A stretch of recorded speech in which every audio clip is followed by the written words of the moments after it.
Saudi Arabia ने तो Moody को सबसे बड़ा एजाज दिया है उनका, और यूएई ने सबसे बड़ा मंदिर बनाया है उसका। 6 मिलियन हिंदूज हैं सऊदी अरेबिया में। तो देखिए, थोड़ा सा आप अपना दिमाग इस्तेमाल करें। ये emotional reaction all the time कि यहाँ पे भारत इतना उसका इन्फ्लुएंस है कि डोनाल्ड ट्रंप साहब के पीछे जो सीटें थी, दे आर वेरी वैल्यूएबल सीटें थी, बहुत वैल्यूएबल सीटें। इंडिया का इतना बड़ा दिमाग है कि आप इंडिया अगर एक छोटा सा हिस्सा भी अमेरिका को दे दें, डॉक्टर्स, इंजीनियर्स, एमबीएज वगैरह, तो अमेरिका का तो बहुत फायदा होगा ही।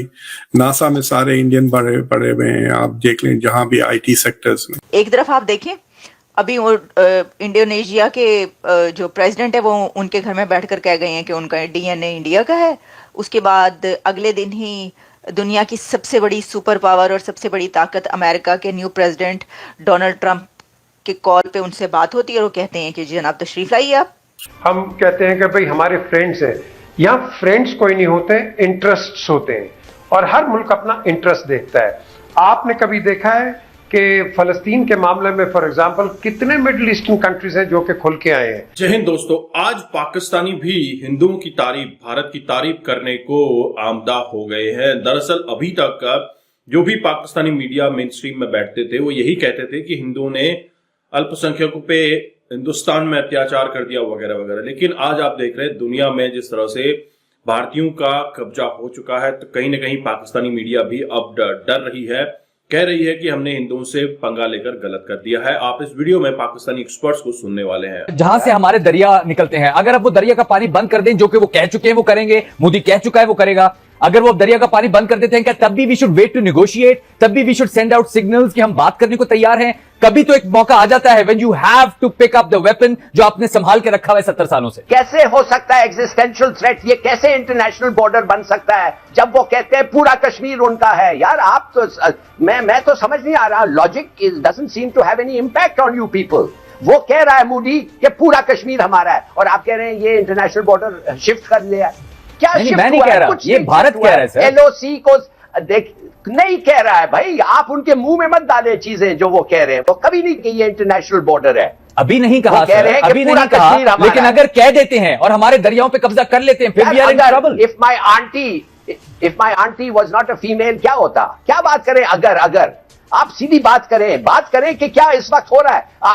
जनरल साहब बिल्कुल सही कह रहे हैं कि कभी हमें वी शुड करेज और वो सब होना चाहिए, मगर साथ साथ मैं आपको बताना चाहता हूं शिमला अग्रीमेंट की ये इंटरप्रिटेशन कि वो रद्द हो गया है इसलिए कि अब बायलैटरल था, नहीं हुआ। आर्टिकल 6 पढ़े शिमला अग्रीमेंट में, जिधर कहा गया है nothing in this agreement will override the charter of the United Nations, और charter of the United Nations में लिखा हुआ है कि जब आप साइन करते हैं this charter takes precedence over all other laws। देखिए, मैं ये टेक्निकलिटीज में नहीं जानना चाहता, मैं सिर्फ आपको पूछना चाहता हूं आप रो क्यों रहे हैं?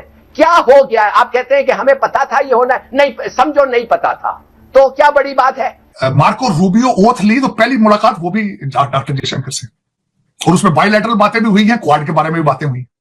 इस एक सिंगल ट्रिप के अंदर जो डॉक्टर जयशंकर साहब यहां से जो अचीव करके गए, मैं वो आपको अर्ज करना चाह रहा था।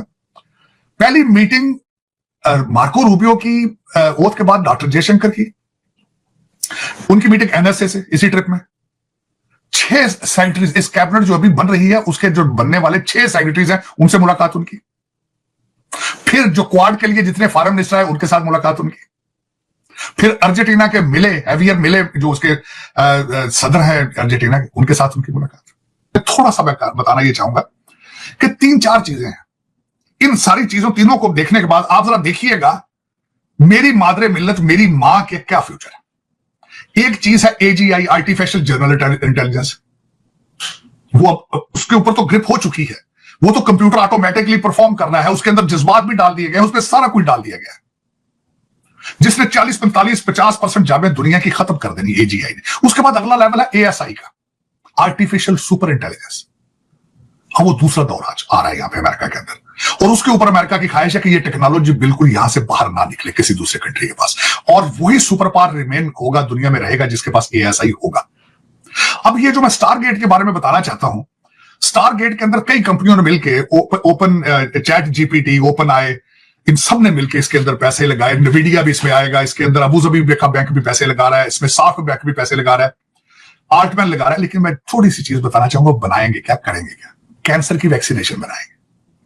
और एक छोटे सा मामूली टेस्ट के साथ, ब्लड टेस्ट के साथ, हर इंसान की, दुनिया में जो भी इंसान पैदा हुआ है 48 घंटे के अंदर उसकी कैंसर की वैक्सीनेशन बना के उसके हाथ में दे दी जाए। इसमें मेरी मादरे मिल्लत, जो कि मुझे सारा दिन गालियां देते हैं आलिया आपके लिए, मुझे कोई इतराज नहीं, मैं पढ़ता भी नहीं, देखता भी नहीं, वरना मैं तो बोल ना पाऊंगा। दुख इस बात का कि मुझे गालियां भी उर्दू में देते हैं। गूगल ट्रांसलेशन से गालियां ही ट्रांसलेट करा लो यार, गालियां इंग्लिश में ट्रांसलेट करा के भेजो, को पढ़ तो सके। सर उर्दू या पंजाबी की आती है, मैं सुने भाई, एक दो मशहूर बस भाई। इलामा इकबाल बेचारा 1930 में एक शेर कह के मर गया, कहता है मरते नादा पे कलामे नर्मो नाजिक बेअसर। वो कहता है कि भैंस के आगे बीन ना बजाओ, वो तो भैंस है, उसके सामने क्या इंग्लिश लिटरेचर, उर्दू, क्या नाजुक बातें करोगे? उसको AGI ASI से उसका क्या मतलब? ये तो बने हैं वाहिद कौम दुनिया में, देख रहा हूं हालिया, जो अपने कपड़ों को खुद आग लगा के तालियां बजा रहे हैं, हंस रहे हैं, जश्न मना रहे हैं, परवाह नहीं, फिक्र कोई। तो एक और मैंने आपसे सवाल किया था कि वो जो इन्होंने मेक इन इंडिया कहा है ट्रंप ने, तो हमने देखा कि वो मोदी साहब ने भी मेक इन इंडिया और मेड इन इंडिया की बात की थी। देखें इस वक्त, देखें दोनों चीजों में एक चीज मुश्तरक है, मोदी साहब में और डोनाल्ड ट्रंप में एक चीज मुश्तरक है, मोदी साहब नेशनलिस्ट है, डोनाल्ड ट्रंप नेशनलिस्ट है। डाइवो के अंदर 5 CEO ने क्वेश्चंस किए, उनके हर जवाब के अंदर नेशनलिज्म नजर आ रहा था, हर चीज के अंदर। उन्होंने कहा मैंने पिछली दफा 21% पर ले आया था कॉर्पोरेट टैक्स को, इस दफा अगर अमेरिका में चीज बनाओगे मैं टैक्स 15% चार्ज करूंगा, दुनिया में सबसे कम रेशियो इसकी। तो नेशनलिज्म। मुझे कोई पूछ के बताए डॉक्टर जयशंकर के कितने फ्लैट दुबई में और कितने घर लंदन में, मुझे को पूछ के बताए। मोदी साहब का ऑस्ट्रेलिया के किस शहर में रहने का प्रोग्राम है इसके बाद? ये कौमें ऐसे नहीं जाती, कौमें ऐसे नहीं बनती। तो दोस्तों आपने ये वीडियो देखी और आपको यहां पर आइडिया लगा होगा कि पाकिस्तानी मीडिया भी अब किस तरह से भारत के गीत गा रही है। दरअसल अब उनको समझ आ गया है कि यार हमने भारत से पंगा लेकर बहुत बड़ी गलती कर दी है। जिस तरह से भारत ने पाकिस्तान को अलग थलग पूरी तरीके से कर दिया है, अब उनको समझ आ रहा है कि यार अगर हमने अपने नेबर के साथ रिलेशन अच्छे बनाए होते तो कहीं ना कहीं हम भी आज एक अच्छी स्थिति में होते, एक अच्छी दशा में होते, जहां पे हम अपने देश को अच्छे से चला पाते, हमारे देश की इकोनॉमी अच्छी होती, हमारे देश के लोगों को अच्छा एक सुविधा मिल रही होती जिससे कि लोग खुश होते। लेकिन वहां के सियासतदानों ने और एस्टैब्लिशमेंट ने, मुल्ला मौलवियों ने जिस तरह से धर्म के नाम पर अपनी रोटियां सेकी हैं, अपने देश को बर्बाद किया है, आज उसका रिजल्ट देखने को मिला है। हमेशा से पाकिस्तान यही कहता आया है कि भारत हम पर हमला कर देगा। इस वजह से उन्होंने सारा पैसा डिफेंस में डाला, और डिफेंस में जो भी पैसा जाता है वो कहां यूज होता है आपको पता ही है, लंदन में, कनाडा में, टोरंटो में प्लॉट लेने के लिए। यही कुछ आज पाकिस्तानी एक्सपर्ट्स भी कह रहे हैं कि अगर हमने भारत के साथ रिलेशन अच्छे रखे होते तो एक अलग ही दिशा में पाकिस्तान जा रहा होता। लेकिन बांग्लादेश ये गलती कर रहा है। बांग्लादेश जिस तरह से भारत से लगातार पंगे ले रहा है, ISI जिस तरह से अब इस फ्रंट पर बांग्लादेश का साथ दे रही है, कहीं ना कहीं यह बांग्लादेश को डुबाएगा।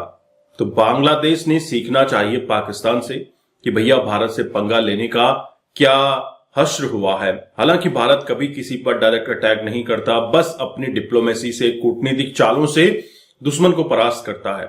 आप देख रहे हैं डोनाल्ड ट्रंप ने आते ही नरेंद्र मोदी को कॉल किया और उन्होंने कहा कि आप आइए, हमें आपसे काफी बातें करनी है। एक दोस्त के नाते भी उनको फोन किया गया, और जब ट्रंप जीते उस समय पर भी नरेंद्र मोदी ने डोनाल्ड ट्रंप से बात की। तो बड़े लोगों की यही बातें होती है कि वह खुलकर सामने नहीं आते, वही सारी चीजें एक साथ नहीं करते, वह धीरे धीरे स्टेप बाय स्टेप सारी चीजें करते हैं। आप क्या समझते हैं, क्या पाकिस्तान अब भारत से डरने लगा है या फिर पाकिस्तान अभी भारत से सुलह चाहता है? जरूर कमेंट कीजिए। चैनल पर नए हैं, चैनल को भी सब्सक्राइब करें। हम आपको मिलते हैं अगले वीडियो में, तब तक अपना ध्यान रखिए। जय हिंद, जय भारत, जय श्री राम।